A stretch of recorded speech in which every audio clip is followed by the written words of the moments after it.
Buenas tardes, muchísimas gracias a todos los presentes que hoy nos encontramos aquí. La cita de hoy es un evento más dentro de los martes culturales que venimos realizando desde el área de cultura. Hoy, si bien estamos en un local idílico, ¿no? Estamos en un espacio idílico que es el patio de San Francisco. Más suerte vamos a tener con la ponencia que tenemos hoy, y suerte de escucharlas en primera fila, como es la ponencia que nos trae don Emilio Romero Rodríguez. Yo lo primero que quiero hacer como delegada de Cultura es dar las gracias, porque cuando los compañeros de Cultura se ponen en contacto con él para que vengan a ofrecernos unas conferencias, pues fue enseguida, ¿no? Nos dio su confirmación y de que estaba encantado de colaborar con nosotros pues en estos martes culturales. Te doy las gracias, bienvenido. Por hablar usted de mí. Sí, es un placer, yo creo que es un placer tenerte y que nos ofrezcas lo que vamos a escuchar a continuación, lo que no tienes preparado, que creo que va a ser único, creo que va a ser único e irrepetible. Creo que hemos acertado al 100%, ¿no? Yo no voy a extenderme mucho más en lo que es la presentación de Emilio, solo agradecerle de todo corazón y por parte de todos los compañeros del área de cultura. El tema que nos trae él es el origen del flamenco, según Emilio Romero, ¿no? Dentro del cante, del flamenco. Del flamenco en general. Y poco más. Muchísimas gracias por atendernos. Un honor y un placer que me toca a mí ser concejala de Cultura y estar a cargo de hoy de este martes cultural. Muchísimas gracias, Emilio. Buenas tardes, noches. Gracias, delegada, por estar aquí con nosotros, por estar aquí. A Francis, el gerente de Cultura, a todo el público, a Emilio, evidentemente. Y hoy vamos a aprender, los que nos gusta el flamenco, vamos a aprender de primera mano. ¿Por qué? Porque Emilio, yo recuerdo de Emilio de muy chiquitito, no él, sino yo, cuando en la peña flamenca él era siempre el presidente. ¿Por qué? Porque nadie se echaba para adelante y más nos gustaba a nosotros que fuera él. ¿Por qué? Porque era el que más entendía, ¿no? ¿Qué año aquello? Qué años, cuando hacíamos de todo por emitir en directo desde allí, que no éramos capaces, pero bueno. Una y otra vez. Emilio, verán, hay una cosa guardada de él, que es lo que se ha luchado porque la Universidad de Huelva tenga una cátedra de flamencología. ¿Y la tiene? ¿Y ya la tiene? Sí, adiós, gracias. Vaya, pues ya la tiene. Y todo ha sido cuestión de muchos trabajos, de mucho hablar, de mucho investigar, de mucho andar de Emilio Romero, de aquel compañero nuestro que se llamaba de Radio Nacional de España, sin mal no recuerdo, Ramón Arroyo, y tantos otros que han luchado por esa cátedra. Si ya la tenemos, no íbamos a ser menos que Jerez, menos que Sevilla, de tener esa cátedra de flamencología en nuestra universidad, ¿no?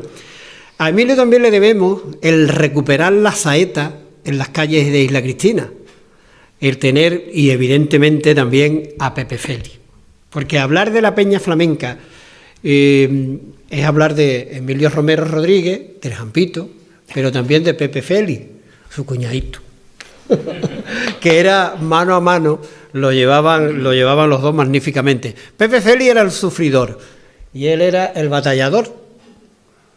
Y en fin, entre los dos llevaban aquella peña para adelante y hasta hoy. Las obras quedan y los hombres pasamos, pero la peña quedó. De Emilio también hay que decir de los primeros concursos de saeta, de que nos enseñó a un montón de gente cómo era un palo, cómo era otro, a escribirle a la saeta, a escribirle al flamenco, de toda esa gana de trabajar por la peña y por el flamenco isleño. También un investigador del flamenco y del fandango de Isla Cristina, porque Isla Cristina tiene su fandango. Muchos no se lo creen. Creo que la única que lo ha hecho, que lo hizo, sacarlo de aquel perol, de rebañar perol, fue arrebañado del perol. Rebañar perol, que es como dicen los flamencos, la gente que no llegamos, fue Rocío Jurado, ¿no? Rocío Jurado. La única que grabó el fandango ese, bueno, la grabó como era. Después, seguramente Manolo Castilla, de la Peña de Huelva, cantador también, desfallecido ya, lo escuchó algún día, alguna que otra vez, y una vez desaparecido, vimos que había grabado en la Peña de Huelva un disco y canta él. Y canta el fandango de Fernando Rojas Rojita, el fandango de la Cristina. Es un fandango muy valiente, muy valiente, muy valiente. Por eso yo creo que a partir de entonces cuando empieza la vivencia y hacerse los cantes, los fandangos valientes de Huelva, porque Huelva siempre ha tenido fandangos, pero normalmente los fandangos, vienen los fandangos valientes. Y viene a partir de ahí, porque es un fandango que empieza arriba, sigue subiendo otro tercio y termina, y hay que tener una facultad tremenda para poder llegar a... Bueno, ahora no lo cuenta, porque de verdad, luego también se ha atrevido ya, es un osado cantador de saeta. Primer año. El primer año, pero bueno, ha traído, la peña ha sido subida, sino que se lo pregunten a su mujer, ahora que no está aquí y que no me está escuchando, que ha querido más la peña que a ella. Y en fin, decir de él me podría extender, pero no es el caso. Extender, quien se tiene que extender es él, porque es el que nos va a hacer vivir el flamenco como a él le gusta, porque ahí hablar de flamenco puede uno hablar en una cátedra, pero cada flamenco tiene su forma de verlo, y por eso, gracias, Emilio. Gracias a ustedes. Muy buenas tardes. Gracias a Manuel Escudero, igual que a nuestro amigo Francis, una concejala y otra gerente de cultura, y a nuestro amigo y queridísimo Miguelín por haberse acordado de mí para pasar aquí una tarde-noche. Bueno, pues a los que nos gustan esto, creo que va a ser casi como unas lecciones y como yo creo y vivo el flamenco. Lo veo muy diferente porque no es fácil hacer o escribir lo que otros tanto han escrito. Yo voy a empezar seguramente hablando de escritores de flamenco de toda la historia. Bueno, no de todos, de algunos, pero para que vean la forma que tenían antes de denominar lo que era el flamenco y lo que era el cante. Y hablando de todo esto, empezaremos por los problemas de las denominaciones.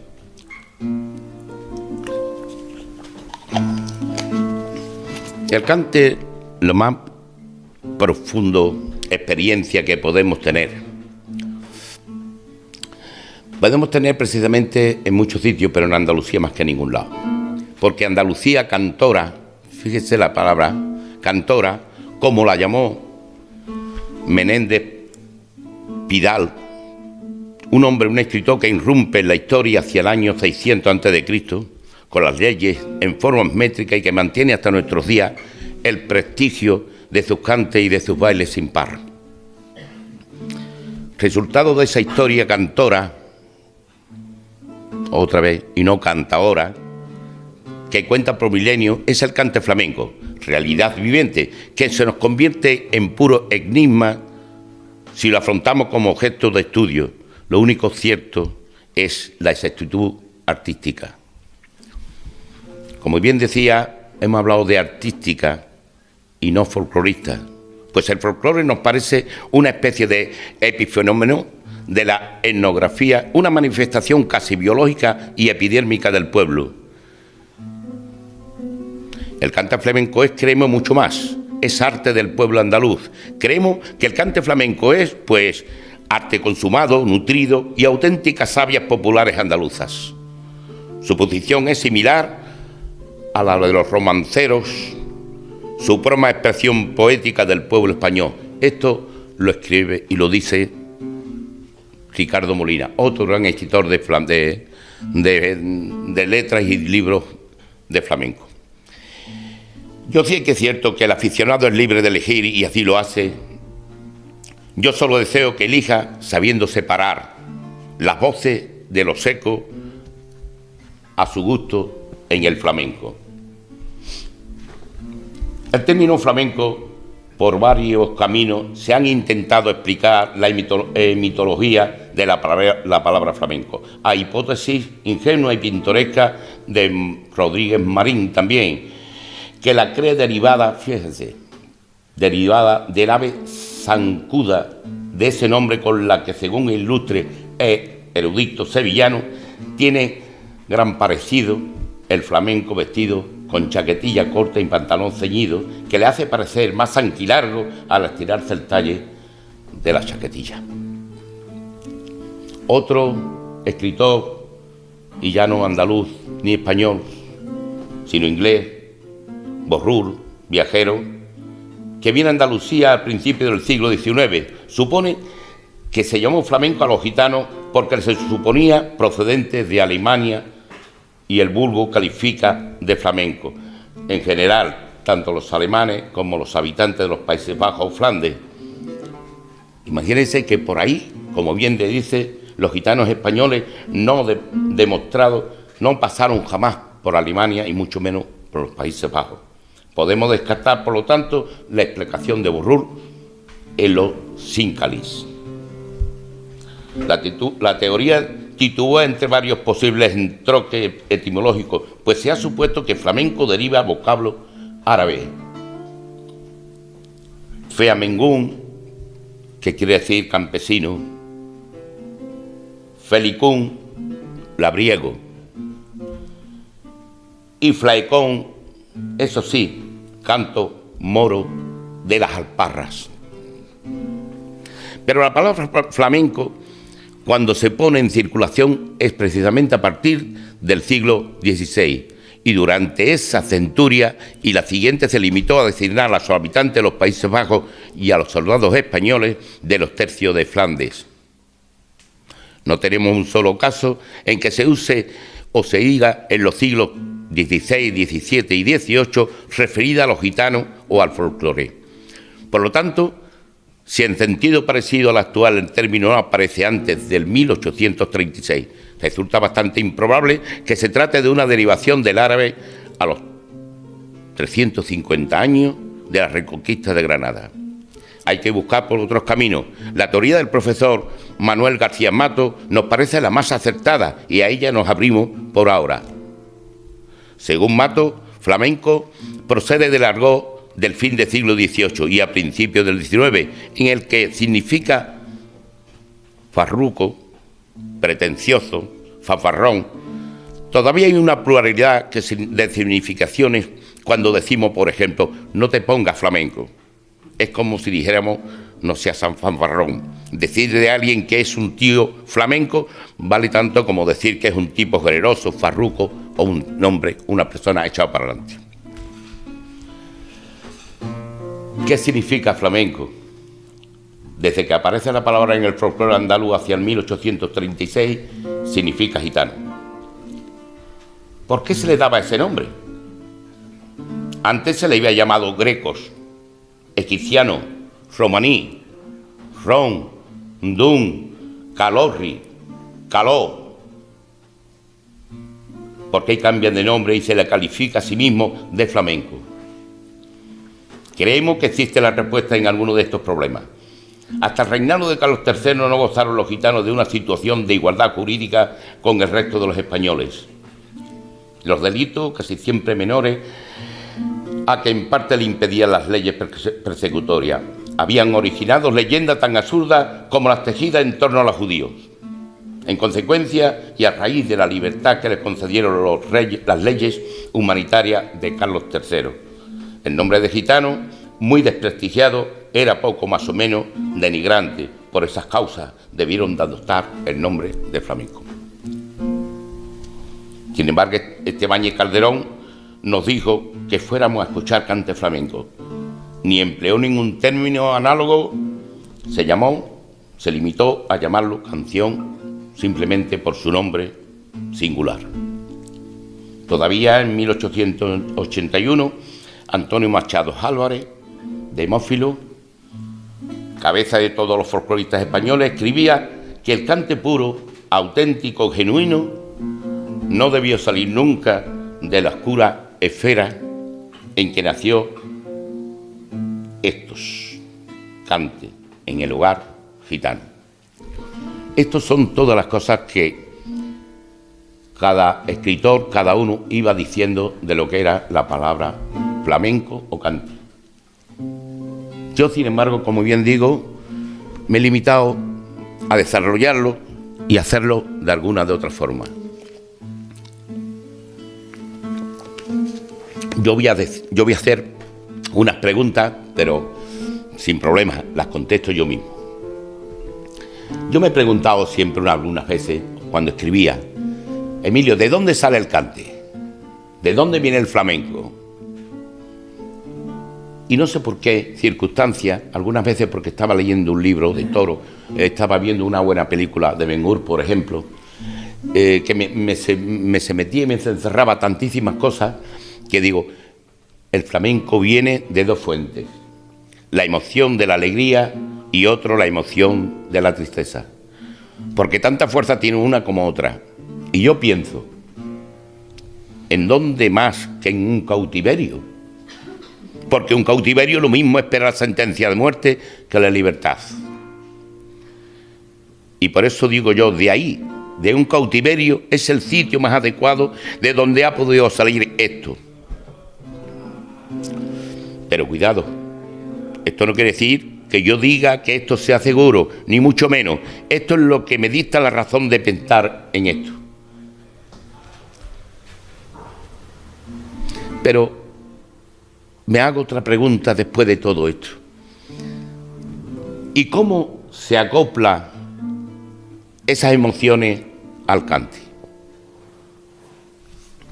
La fuente principal es la tonás, los cantes sin guitarra. De ahí vienen los martinetes, la debla, todos los cantes sin acompañamiento de guitarra, y de la misma tonás, me decían algunos viejos y menos viejos, se hicieron las dos fuentes divisorias, la soleá y la sigrilla. Esas dos fuentes se corresponden con dos emociones, la soleá con la emoción de la alegría y la sigrilla con la emoción de la tristeza. Y ahora a la sigrilla le doy el título de toro de casta pastueño, porque le deja al toro colocarse como quiera, por su rítmica, que tiene más espacio. Y la soleá le llamo toro bravo de casta, que es muy difícil saberlo torear, para hacerse y deshacer dentro de su ritmo, con más precisión, que tiene menos sitio, que tiene que hacerlo y torearlo como él quiera. El cante, y por eso el ritmo va acompañado con aquello que siempre hemos dicho, con la guitarra. Por eso yo le pongo a uno toro bravo de casta y al otro toro bravo pastueño, porque los dos son de casta, pero uno deja torear y el otro no. Es lo mismo que la sigrilla y la soleá. Una se puede alterar o no alterar, pero la soleá hay que cantarla como es, con las medidas justas y precisas. En la sigrilla se puede uno derivar a hacer este cante por allí, por aquí, la soleá por eso le dice que es la madre del cante, no por lo antigua, sino por la forma que tiene su ejecución, que hay que hacerla como tal. Y este cante, estas emociones, ¿son del pueblo o son del artista? Del pueblo sale todo. El pueblo tiene las emociones de la alegría y las emociones de la tristeza, pero el artista por algo es artista, porque en algo se diferencia de los demás, y las cosas que él hace las sigue el pueblo, pero el artista se ha tenido que hablar del pueblo, de las consecuencias de su arte ha salido del pueblo, porque en el pueblo se ha educado y del pueblo ha adquirido lo que tiene. Pero artistas somos todos. En esto del flamenco o en cualquier arte se necesita unas condiciones especiales para desarrollar lo que uno lleva dentro, que lo llevamos todos, pero con las diferencias que uno le saca más partido y otros no pueden hacerlos. Yo siempre digo que el pueblo es el que manda en todos los aspectos, en el arte, las emociones, en todo. Por eso yo en el pueblo me arribo mucho y hago y escribo sobre eso, porque después digo yo, entonces, ¿le gusta el flamenco al pueblo o es un arte de minoría? Porque si en el pueblo existen esas dos emociones, ¿cómo no le va a gustar al pueblo? Lo que pasa es que el pueblo casi nunca ha estado cerca de esto, primero, porque cuando empezó el cante la sociedad no permitía que nadie cantara flamenco. vamos, que no lo veían bien. Y luego cuando ya empezaron los cafés cantantes y las fiestas, pues sí, el pueblo no podía tirarse 2 o 3 días de fiesta como se lo tiraban los señoritos. Y claro está, si una cosa no se conoce, pues no gusta. Esto me refiero a aquellos antiguos que veían mal el cante flamenco. ¿Pero por qué? Porque nada más que lo cogían los que tenían dinero, se lo llevaban a su fiesta, a los cuartillos, y se llevaban 2 y 3 días de fiesta, pero en la calle no podía hacer no lo veían mal que cantara el flamenco. Porque la verdad es que el que no puede escuchar no puede aprender los secretos que esto tiene. Y cuántos talentos, digo yo, se han perdido por no haber ido a la universidad. El flamenco es igual. ¿Cuántas personas, cuántos hombres, cuántas mujeres han tenido facultades para poder cantar o llegar, y con no tener medios o no para haber escuchado, haber aprendido el cante flamenco, se han quedado ahí? Muchísimas. Esto es igual. Pero yo digo, aparte de estas condiciones naturales, es preciso que haya algo para que el cante sea auténtico. Evidentemente, vamos a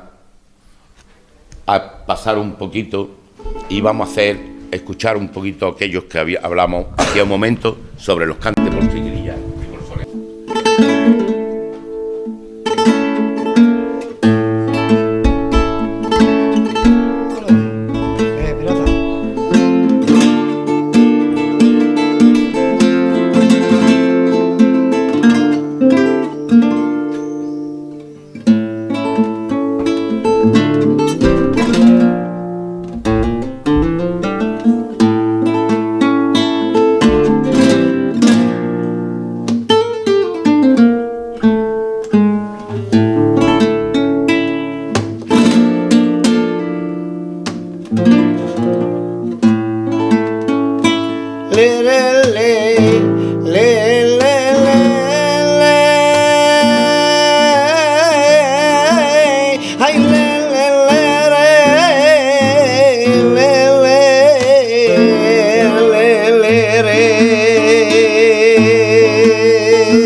Carrito de la fortuna, hay tiempo primo, a mí me duró.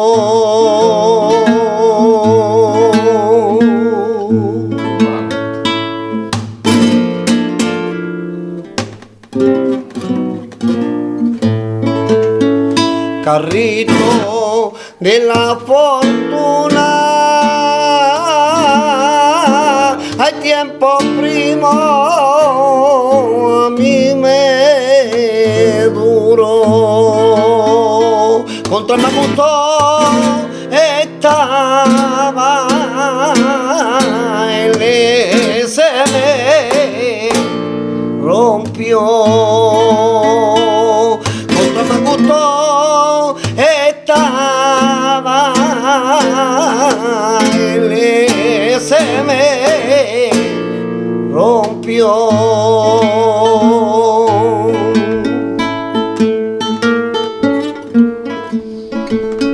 ¡Ole!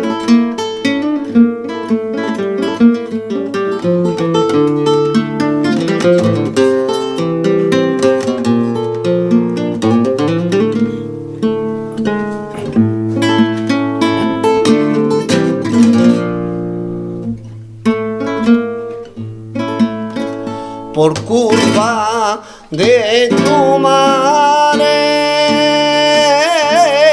yo no voy prima a verte.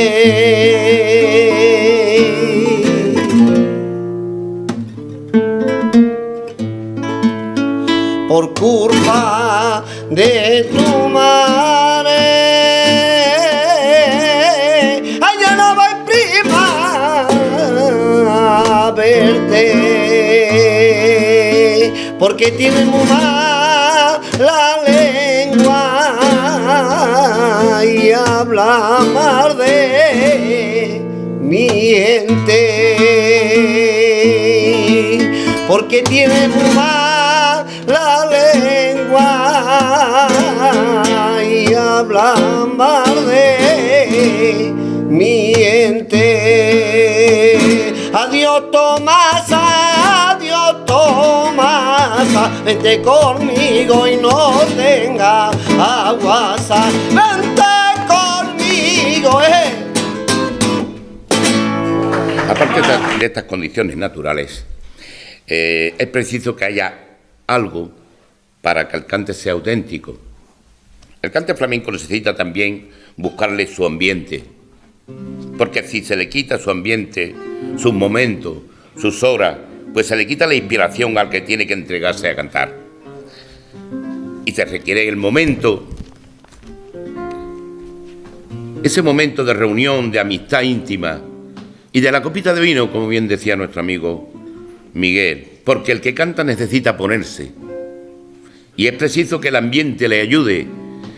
Y si en algún momento hay algo que disuene, el cantador pierde su camino. De manera que todo el que esté oyendo debe estar predispuesto para que le transmita el que canta. Ponerse en el mismo estado que el que está cantando, porque si no se le quita la acción al que canta, se le falta el respeto y en vez de ir ganando, engrandeciendo el cante, pues se cohíbe y se le quita la inspiración y se le quita todo. Por eso decimos que algunas veces, cuando estamos en reuniones, ¿cuándo es el flamenco más bonito? Flamenco a partir de la noche, porque son sus horas. ¿Por qué? Pues no se sabe.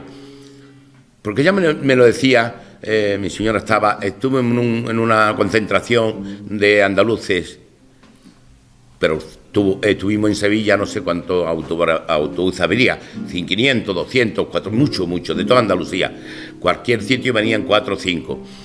Y le tocó de salir el primero a cantar a José de la Tomasa. Eran las 12 de la mañana.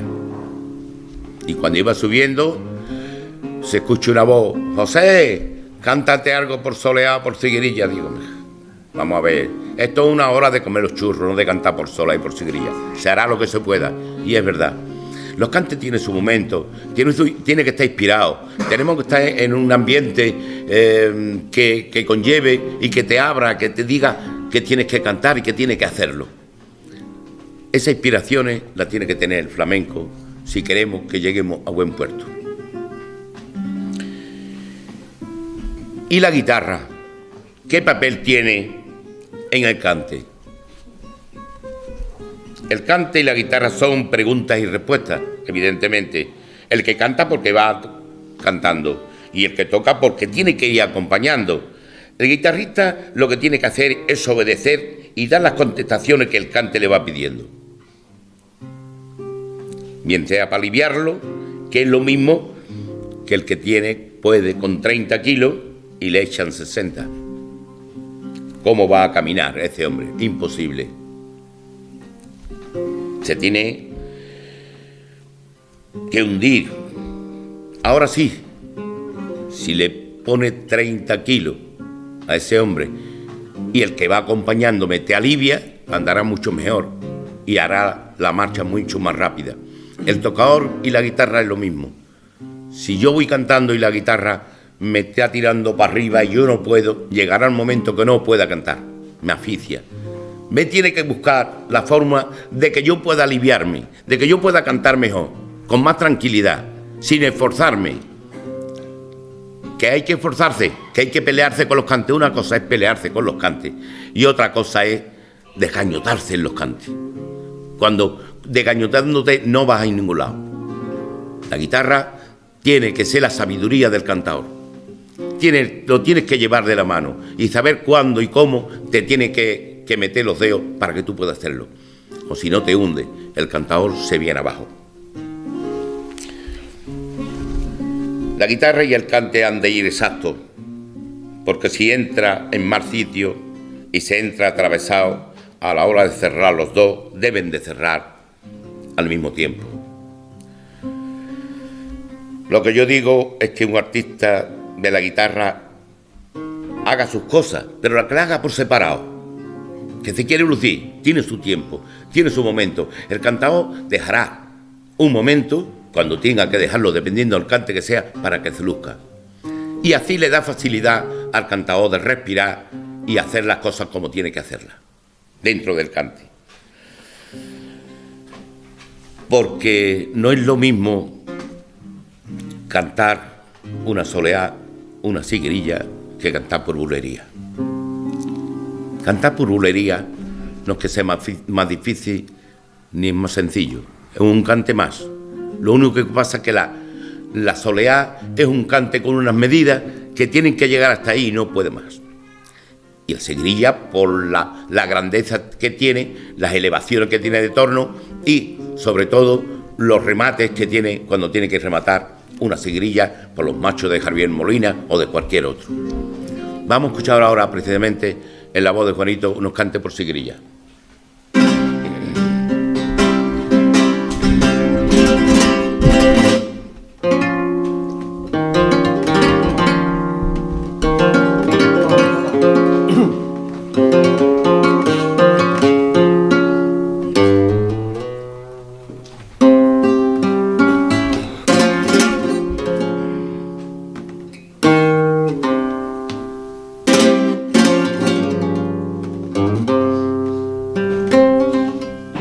Tiri, tiri, tiri.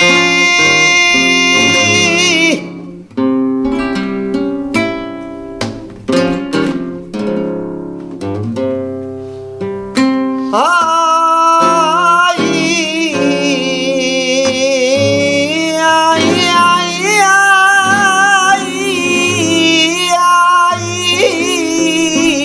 ay.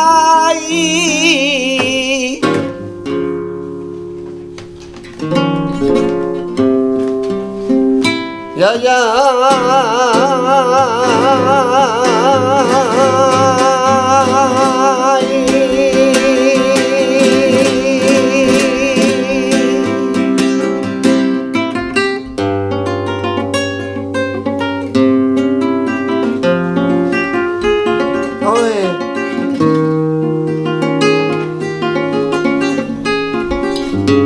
Mira, está bien.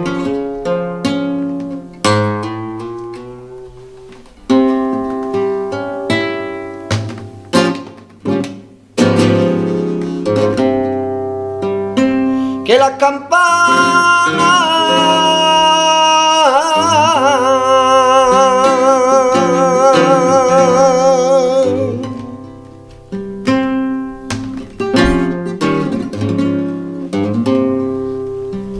que la campana llorando está a la campana.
que como vamos ya llegando casi al final, esto no lo vamos a alargar mucho, porque otra de mis preguntas que es, que se la hacéis ustedes también muchas veces, ¿y el flamenco hasta cuándo? Yo siempre digo que mientras exista el mundo, yo no sé hasta dónde y hasta cuándo va a llegar el flamenco. Pero puede pasar que tenga un bache, como lo ha tenido antes en el siglo pasado, antes de la época de Antonio Mairena. El flamenco estaba en desuso, estaba decaído. Llegó Mairena y levantó el flamenco. Pero hubo otra decadencia un poco que se vino abajo y salió Camarón. Y todo lo que se escuchaba, lo mismo que antaño se escuchaba, todos eran mairenistas, todos los que cantaban eran mairenistas porque era el maestro del cante en aquella época. Después llegó Camarón y lo bordó, arrasó. Y todo el mundo que escuchaban por ahí, todos eran camaroneros. Si cantaba un fandango por Camarón, si hacía bulería, la bulería de Camarón, los tarantos de Camarón, que no eran ninguno de él, porque él pocas cosas hizo, poquitas cosas. Por ejemplo, los tarantos que cantaba Camarón, yo una de las veces, ¿no? Una de las veces que yo tengo mi gramola, y una de las veces me da por poner un disco de pizarra antiguo y escucho los cantes de Camarón en La Niña de los Peines, unos tarantos que hacía La Niña de los Peines. Claro, él lo cantó a su forma, lo divulgó, lo deshizo, pero lo engrandeció, igual que Antonio en su época engrandeció muchos cantes. Pero Camarón en sí, la verdad es que no hizo suyo muy poquito. Lo último que hizo, que sí era suyo. Lo demás lo cantaba a su forma, pero que era de un cantador, era de otro y de otro. Si escuchamos la discografía de él, podemos ir mirando y observando, verá cómo tiene muy poquitas cosas. Por eso digo que puede llegar alguien, el día de mañana, que salga uno que tenga tanto valor o más, y haya que seguirle a la fuerza porque agradece con sus melodías, su manera de cantar. Y para esto, si hay algunos... Me estaba acordando ahora de Poveda. Fíjense, sea donde sea, pero canta muy bien. Es un cantador puro, cuando se mete en pureza, pero después hace de todo. Si ese hubiera nacido igual en Jerez, otro gallo hubiera cantado. Pero nació allí. De todas maneras, hoy por hoy es el número 1. Pero nació allí. Si ese no nació en Sevilla o en Jerez, otro gallo. Estaríamos hablando ahora de otros sones, de otros cantes. Pero así y todo hay que hablar de Poveda. Arcángel es uno más. La Argentina es otra más. Porque hoy Huelva está dando unos grandes cantadores. Pero claro, abismal. No va a llegar nunca. Creo que no va a llegar, ojalá llegara. Ahora, para nosotros nos engrandecería. Él está haciendo con los fandangos, pues bueno, me parece muy bien lo que hace. Pero, que está muy bonito, me parece muy bien. Yo seguramente no voy a escuchar nunca cantar un fandango por Arcángel. Pero no porque no me gusta, porque alargo los tercios y para cantar y hacer los fandangos hay que tener muchas facultades. Y yo no sé si es bueno o es malo. Tú cantas un fandango de esos, que los canta, que alarga, que lo deja precioso, y pregúntale a un calañé si le gusta cómo alarga los cantes. O tiene que ser como lo manda el pueblo, como está hecho en el pueblo. Por eso digo que sí lo hace muy bonito, pero vamos a preguntarle al calañé, o vamos a preguntarle a Encinasola, con esos fandangos tan bonitos que tiene, y esa dulzura que tienen los fandangos. Claro, y él lo hace muy bonito, pero vamos a preguntarle al padre de la muchacha a ver qué le parece. Por eso digo que si alguien dice que porque hay suplicio y cautiverio ya se va a acabar esto, yo digo que la verdad que no están equivocados. Y ahora, después de esto, vamos a hacer un poquito, porque hemos hablado al principio, sí que es verdad que hemos hablado de la tonás, que es, en síntesis, eso es uno de los cantes más antiguos, quizá el primero de todos y origen de muchos, pero casi desaparecido desde el final del siglo XIX. Es una pena. ¿Acaso la tonás representa la primera aparición del cante como estilizaciones flamencas del folclore andaluz llevada a cabo precisamente por los gitanos? García Mato afirma que su nombre proviene simplemente de tonadas, como era llamado, no solo en Andalucía, sino también en Castilla, León y Extremadura. Cualquier canto de tradición, la tonada de la ronda, la tonada de la Virgen, la tonada del columpio. La tonada se caracterizó por sus muchos estilos y es por tanto de creer que cada una de ellas represente una adaptación a una interpretación personal de cada modelo folclórico, transformación por la que el modelo cambiaba no solo la forma musical, sino también las letras. Demófilo, seudónimo de Antonio Machado Álvarez, nos dice en su libro del 1881 y nos transmite los datos que sobre las tonadas le suministró precisamente el primer cantaor que recoge la historia como tal, Juanelo, el de Jerez, tío Juan. Según este cantaor, además de las tonadas, se cantaron tonadas tristes, tonadas livianas, tonadas grandes, pero entre las propias tonadas hubo nada más y nada menos que 12 variantes, 4 de nombre genérico, la tonada del Cristo, que esa normalmente es una tonada que la hacen mucho en la saeta al finalizar. Normalmente se mete arriba como remate de la cigrilla. La tonada de los pajaritos, la tonada del cerrojo o la tonada coquinera. No te suena chino, a mí me suena a coquina. Y 12 más personales, es decir, conocidas solo por el nombre de sus creadores. A saber, como fuera la Junquera, el señor Manuel Molina, Juanelo, Proita, tío Pantoja, tío Luis, el cautivo, tío Manuel del Puerto Real, y una etcétera de cantadores que hicieron cada uno su tonás y de forma diferente, con letras diferentes, de pandiera, donde cantaba. Si la cantaba Jerez la hacía de una forma y en Sevilla la hacían las tonadas de otra. Eran muy cortitas. La copla de la tonada es de estrofa octosílabo con los versos segundo y cuarto asonantados, porque hay una que yo he podido recabar después de tanto buscar al sexto, he buscado una tonada que dice, licencia pido al cerrojo, la tonada del cerrojo, licencia pido al cerrojo, licencia pido la llave, licencia pido la novia, licencia le pido al padre.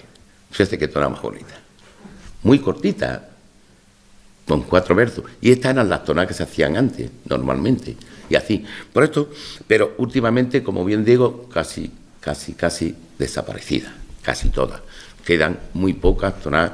Ahora, quizá lo que tú estabas hablando hace que teníamos Eduardo Hernández Garrocho, ha sacado un disco que tiene nada más y nada menos que 31 tonadas en Huelva.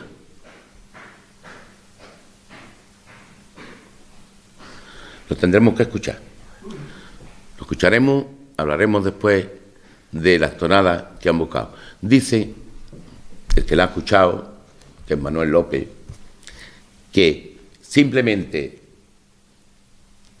en la parte de al horno, no sé cuántas ha sacado, no lo puedo decir, pero que son muchas tonadas, 31 tonadas. Pues lo ha buscado y la ha grabado. Esperemos y lo escucharemos a ver qué tal. La tonada grande son de tercios alargados y muy profundos de expresión. Quien acaso la cantó y la hizo, y fue su creador, fue, como bien digo, Tío Luis de la Juliana. La tonada liviana, una de las clases de tonada que tuvo hasta 4 variantes la misma.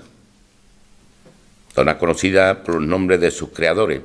Es la misma tonada y tuvo 4 creadores, no sé, cada uno lo cantaba de una forma y la creaba y la hacía distinta. Pero de las cuales ninguno ha llegado a saberse nada de estas. Simplemente lo que se ha escrito, que dejaron escrito, pero letras ninguna, no sé. Nada más que te digo, esta como antigua, esta nada más que yo he dicho, la del Cerrojo, que a mí me hubiera gustado haber escrito muchas más, pero me ha sido imposible. Y yo creo que con esto y poquito más podemos decirle a todos, voy a hacer la tonada, voy a hacer un poquito por tonada, que la hice alentar y con esto nos despedimos.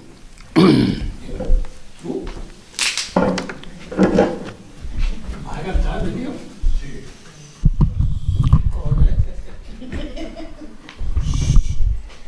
Ya hablé.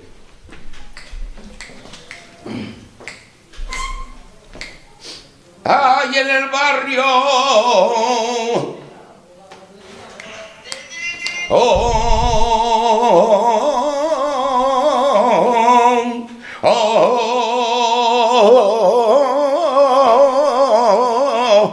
De Triana.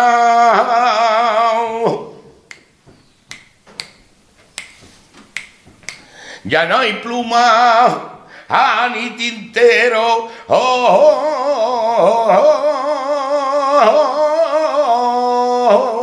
pa escribirle yo a mi madre, que hace 3 años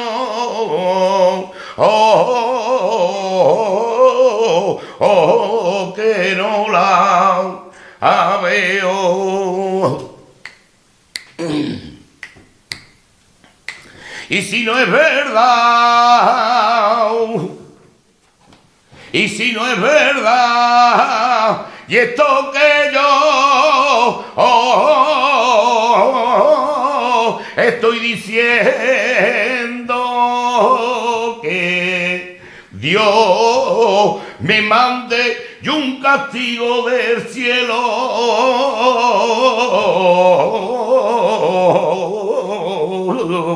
si me la quiere mandar.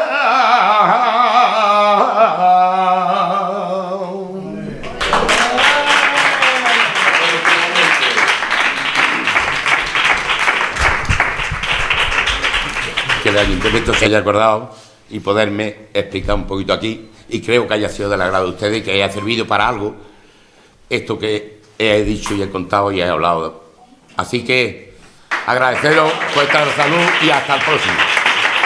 Este es un obsequio que damos a todos los conferenciantes que nos vienen a colaborar en los martes culturales. Desde el área de cultura lo hacemos allí desde nuestros talleres, el obsequio que nos lo hacen los compañeros. Y mil gracias porque salgo encantada, mil gracias. Mil gracias Pues por la última tonada que nos ha dedicado. Muchas gracias a ustedes. Verdad, Y lo mismo que les dije antes, vuelvo a decir a otra, que, hombre, si cualquier día, en cualquier momento, necesita de mi colaboración o mi poquito saber. Creo yo que sí, creo que yo que más de una vez tendremos que utilizar tu teléfono, yo creo que sí, porque yo me voy impresionada y muy emocionada con la actuación, de verdad, no me, vamos, encantada, muchas gracias, encantada. Muchas gracias. Eso ha sido, mi lema era ese, de que se fuera todo el mundo contento con estas palabritas que yo he podido plasmar en el papel para todo. Y además me han gustado muchísimo las anécdotas que vienen y todas esas pinceladas y que esas curiosidades de la etimología del flamenco, yo me he quedado, la verdad, sí, ¿no? Que muy sorprendida y he aprendido mucho. Sí, bueno. De lo que me alegro. Mira para acá el vídeo. Venga. Cultura. Aquí. Bien, maestro. Muy bien, Pi.